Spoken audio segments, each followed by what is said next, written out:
ನಮಸ್ಕಾರ ಎಲ್ಲರಿಗೂ. ವರ್ಷ ಅಡುಗೆ ಮನೆಗೆ ಸ್ವಾಗತ. ಇನ್ನೇನು ಬ್ಯಾಸ್ಗೆ ಚಲೋ ಆಗೈತ್ರಿ. ಸಿಕ್ಕಾಪಟ್ಟೆ ಬಿಸಿಲು ಐತಿ. ಈಗ ಇನ್ನೇನು ಹಪ್ಪಳ ಮಾಡೋಕೆ ಚಲೋ ಮಾಡಿರಿ. ಇಂದು ನಾವು ಸಾಬೂದನೆಯಿಂದ ನೋಡಿ ಈ ರೀತಿ ಕ್ರಿಸ್ಪಿಯಾಗಿರುವಂಥ ಹಪ್ಪಳವನ್ನು ಹೇಗೆ ಮಾಡೋದು ಅಂತ ನೋಡೋಣ.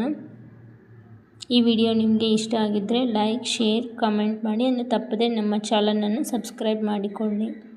ಈಗ ಇದನ್ನು ಮಾಡೋಣ ಹೇಗೆ ಅಂತ ನೋಡೋಣ. ಈಗ ನಾವು ಇದನ್ನು ಮಾಡಲು 1 ಬಟ್ಲಷ್ಟು ಸಾಬೂದನೆಯನ್ನು ತೊಗೊಂಡಿದ್ದೇವೆ. ಯಾವುದಾದ್ರೂ ಅಳತೆಯಲ್ಲಿ ಮಾಡ್ಕೋಬಹುದು. ಇದನ್ನು ಈಗ ಒಂದು ಜಾರಿಗೆ ಹಾಕ್ಕೊಳ್ಳಿ. ಜಾರಿಗೆ ಹಾಕೊಂಡು ನಂತರ ಏನು ಪೂರ್ತಿ ನುಣ್ಣಗೆ ರುಬ್ಕೊಳ್ಬೇಕು. ನೋಡಿ ಈ ರೀತಿಯಾಗಿರ್ಬೇಕು. ಅದು ಪೂರ್ತಿ ನುಣ್ಣಗೆ ಆಗಿರಬೇಕು, ತರಿಯಾಗಿ ಇರಬಾರ್ದು. ಎಷ್ಟು ನುಣ್ಣಗಾಗುತ್ತೆ ಅಷ್ಟು ಮಾಡಿಕೊಳ್ಳಿ. ನಂತರ ಈಗ ಗ್ಯಾಸ್ ಮೇಲೆ ಒಂದು ಅಗಲವಾದ ಪಾತ್ರೆ ಮತ್ತು ದಪ್ಪವಾಗಿರಬೇಕು ತಳ. ಅದು ನೀವು ಬೊಗೋಣಿ ಆದರೂ ಇಡ್ಬೋದು, ಏನಾದರೂ ಇಡ್ಬೋದು.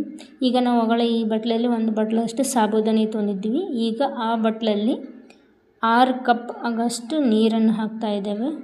1 ಬಟ್ಲ ಸಾಬೂದನಿಗೆ 6 ಬಟ್ಲದಷ್ಟು ನೀರು ಹಾಕ್ರಿ.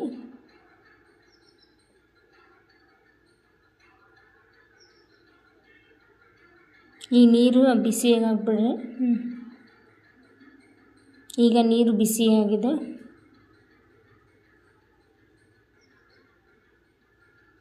ಈಗ ಇದಕ್ಕೆ ಹುರಿಬಿಟ್ಟುಕೊಂಡಂಥ ಸಾಬೂದನಿ ಪುಡಿಯನ್ನು ಹಾಕ್ಕೊಂಡು ತಿರುತ್ತಾ ಇರಬೇಕು. ಒಟ್ಟು ಕೈ ಬಿಡಬಾರ್ದು. ಕೈ ಬಿಟ್ಟರೆ ಗಂಟಾಗುವ ಸಾಧ್ಯತೆ ಇರುತ್ತದೆ. ಜೋರು ಉರಿಯಲ್ಲಿ ಹಾಗೆ ಒಂದು 5 ನಿಮಿಷ ತಿರುತ್ತಾ ಇರಬೇಕು.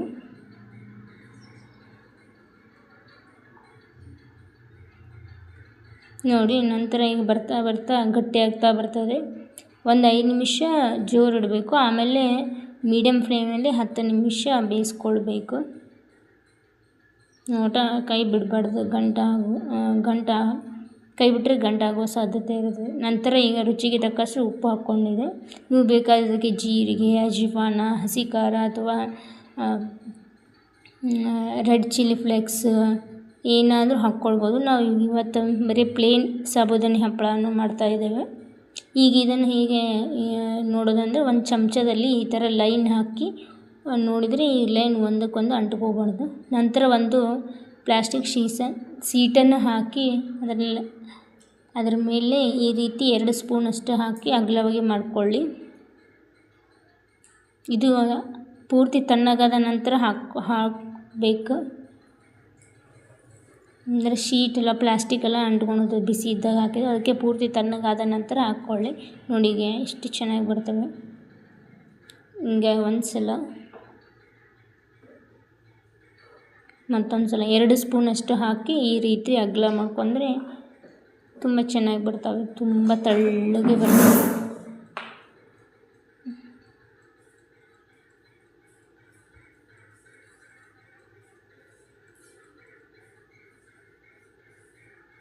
ಎರಡು ದಿನದಲ್ಲೇ ಒಣಗ್ತವೆ. ಈಗ 1 ದಿನ ಒಣಗಿದೆ.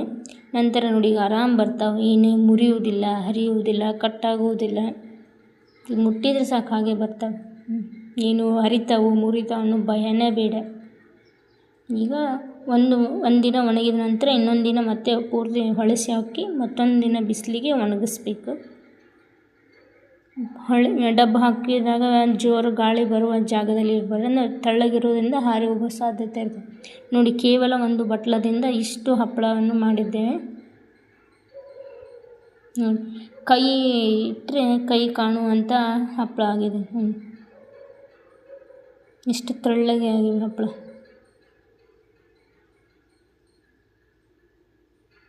ಇದನ್ನು ಮಾಡುವುದು ತುಂಬ ಸುಲಭ.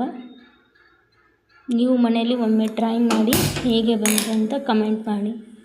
ಈಗ 2 ದಿನ ಒಣಗಿದ ನಂತರ ಈ ನೋಡಿ ಎಣ್ಣೆಯಲ್ಲಿ ಫ್ರೈ ಮಾಡ್ತಾ ಇದ್ದೇನೆ.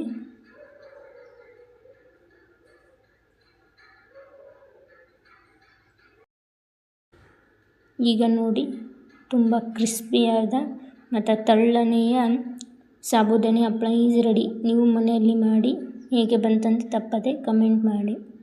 ಬಾಯಲ್ಲಿ ಇಟ್ಟರೆ ಕರಗುವಂಥ ಹಪ್ಪಳ. Thanks for watching.